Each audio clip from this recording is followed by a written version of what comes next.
Hello, আসসালামু আলাইকুম। আমি আব্দুর রহমান জয়। 3D Max লার্নিং সিরিজে আপনাদের স্বাগত জানাচ্ছি। আমাদের আজকের আলোচনার বিষয় হচ্ছে অ্যানিমেশন পার্ট 2। আমরা এখানে অ্যানিমেশনের আরো কিছু কন্ট্রোল দেখব। তো এটা হচ্ছে একটা ট্র্যাডিশনাল ফ্যান। আমরা চাচ্ছি ফ্যানটাকে ঘুরাবো। তো ফ্যানের যে ব্লেডগুলো আছে এগুলো মূলত মুভ করবে। তো এগুলোকে ঘোরাতে গেলে এগুলো এখন ফ্যানের সাথে কানেক্টেড নেই। তো আমি যদি এটাকে এরকম রোটেট করি তাহলে এটা দেখা যাবে শুধু একটা ব্লেড আলাদা দিকে ঘুরবো। সেক্ষেত্রে আমরা এই ফ্যানের ব্লেডগুলোকে ফ্যানের বডির সাথে আমরা লিঙ্ক করাতে পারি অথবা পুরোটাকে একটা গ্রুপ তৈরি করতে পারি। তো দুটোই একই সিস্টেমে কাজ করবে। তো গ্রুপ হচ্ছে যেমন আমরা এগুলোকে সিলেক্ট করে জাস্ট গ্রুপে গিয়ে একটা গ্রুপ ক্রিয়েট করে নিলেই অ্যাট এ টাইম ধরুন আমি এটাকে গ্রুপ করে দিচ্ছি। এক্ষেত্রে যেটা হচ্ছে যে আমি যদি এটা ঘুরাই পুরো ফ্যানের বডি সহ ঘুরে জিনিসটা দেখতে লাগে আর কি। তো আমাকে এটাকে কানেক্ট করতে হবে ফ্যানের এই বডিটার সাথে। তো এখন আমরা ইন্ডিভিজুয়ালি এটাকে আমরা কানেক্ট করে দিব প্রত্যেকটাকে। তো সেটা সবচেয়ে বেস্ট প্র্যাকটিস হচ্ছে যে আমরা এখানে আমাদের একটা লিঙ্ক আছে। লিঙ্কগুলো হচ্ছে প্যারেন্ট চাইল্ড কানেকশন। তো আমরা এই চাইল্ডগুলোকে একসাথে সিলেক্ট করব প্রত্যেকটা ব্লেডকে। তারপর এই লিঙ্কে ক্লিক করে এখানে যে কোনো একটা ধরে আমি জাস্ট এর এই বডিটার সাথে কানেক্ট করে দেব, কারণ আমার মূলত এই বডিটাই ঘুরবে, এগুলো বা এই অংশটা না। এখন আমি যদি এটাকে একটু টেস্ট করি যে এটা এখনো আলাদা আছে, কানেক্ট হয়নি অ্যাকচুয়ালি, তাহলে আমরা দেখি এটাকে যদি আমরা রোটেট করি তাহলে এই পুরো ফ্যানের বডিটা ঘুরছে। তো অ্যানিমেশন করার শুরুতে আমি অটো কিটা অন করে নিই। অটো কিটা অন করে এখানে 25 ফ্রেম পর্যন্ত আমি এটাকে 90 ডিগ্রি মোডে রোটেট করাই। 90 ডিগ্রি। এখন আমি যদি স্টপ করে দেই, এই ফ্যানটা একটা লেভেলে গিয়ে আর ঘুরছে না, থেমে যাচ্ছে। এটা আমি চাইলে পুরো টাইম ফ্রেম পর্যন্ত অ্যানিমেশন করাতে পারতাম, কিন্তু এর বাইরে আমাদের কিছু অল্টারনেটিভ সিস্টেমস আছে।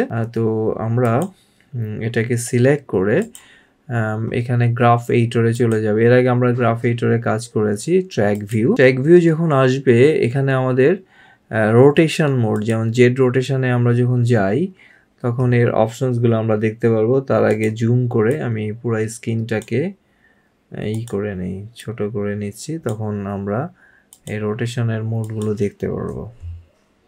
এই রোটেশনস লাইনগুলো এখানে আসছে। তো এখানে দেখুন আমি এটাকে ঘুরিয়েছি Z rotation, X rotation, Y rotation. এই এক্স অ্যান্ড ওয়াই এই দুটো কিন্তু ফ্ল্যাট আছে, এটা দুটো মুভমেন্ট হয়নি। আমার যেটা হয়েছে সেটা হচ্ছে জেড রোটেশনস।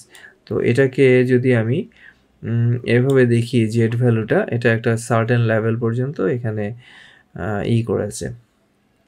এখন আমি চাইলে এই দুটোকে সিলেক্ট করব। সিলেক্ট করে আমি এটাকে অফ করে দিই। এই দুটো লিঙ্ক একসাথে আমি সিলেক্ট করব।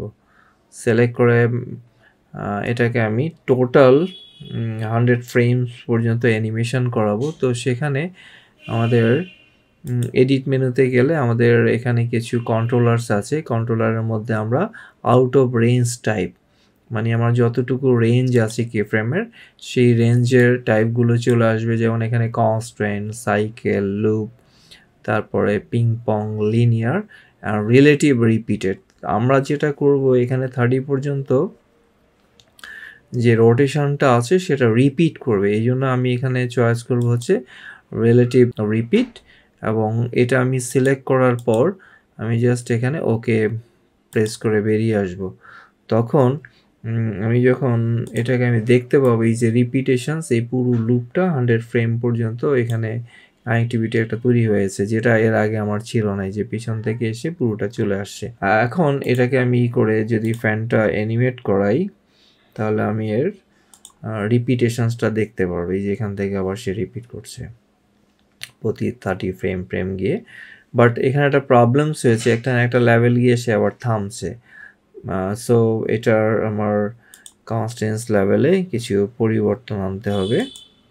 তো আমি যদি আবার এটাকে সিলেক্ট করে আবার এডিট মোডে চলে যাই, তো এখানে আমি দেখতে পারবো যেমন আমরা এই কিগুলো দিয়ে এটা দেখতে পারবো যে এটাকে যদি আমি ধরুন ছোট করি যেটা কিভাবে উপর উঠে গেছে।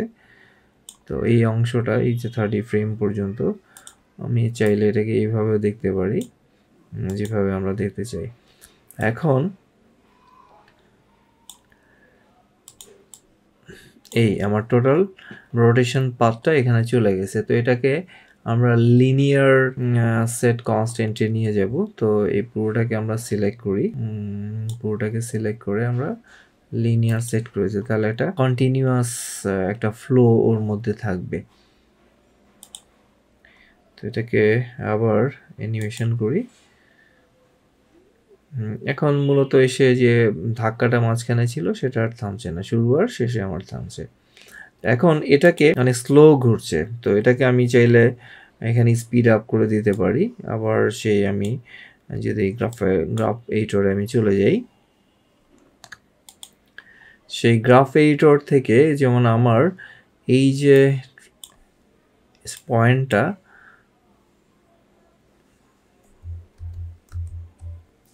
এই পয়েন্টটা আমি সিলেক্ট করব। এখানে সিলেক্ট করার পর আমি চাইলে একে মুভ করিয়ে নিতে পারি, যেমন মুভ কি আছে, মুভ কি দিয়ে সিলেক্ট করে এই যে এটাকে জাস্ট সে ধরুন 5 বা 10 ফ্রেমে চলে নিয়ে আসি, 5 ফ্রেমে চলে নিয়ে আসি। এখন এর ফ্রেম সাইজ যত কমে যাবে তত এটা স্পিড আপ হয়ে যাবে। যে এখন স্পিড বেড়ে গেছে, আমি চাইলে আরও কমিয়ে আনলে এটা আরও স্পিড আপ হবে। তো এই যে আমরা অ্যানিমেশনটা আজকে আমরা শিখলাম, এটার মাধ্যমে আমরা কি জানলাম, একটা হচ্ছে যে আমরা লিমিটেড পরিমাণ কি ফ্রেম তৈরি করে সেটাকে আমরা রিপিট করাতে পারি এবং স্পিড কন্ট্রোল করতে পারি এবং এর ডিফারেন্ট কনস্ট্যান্টসগুলো আমরা সেট করতে পারি। এভাবে অ্যানিমেশনের আরও অন্যান্য অনেক রকম টেকনিক্স আছে যেটা আমরা ফিউচারে দেখব। তো আজকে এই পর্যন্তই, আশা করি আপনারা এগুলো প্র্যাকটিস করবেন এবং নিজেরা নিজেদের এফিসিয়েন্সি বাড়িয়ে নেবেন। এটাকে আরও বেশি স্পিড আপ করতে গেলে আমাকে ফ্রেম স্ট্যান্ডার্ডটাকে আরও কমিয়ে নিয়ে আসতে হবে। তার আগে অবশ্যই আমাকে এটা সিলেক্ট করে নিতে হবে, আদারওয়াইজ আমি এই রোটেশন মোডটা আমি এখানে দেখতে পারবো না। সো এটাকে আমি এখান থেকে আরেকটু সরিয়ে দিই, ধরুন 2 ফ্রেমস, এটা এখন সুপার ফাস্ট হয়ে যাবে। That's fantastic. যদি আমি এইভাবে দেখি এটা ঘুরছে, বা এই যে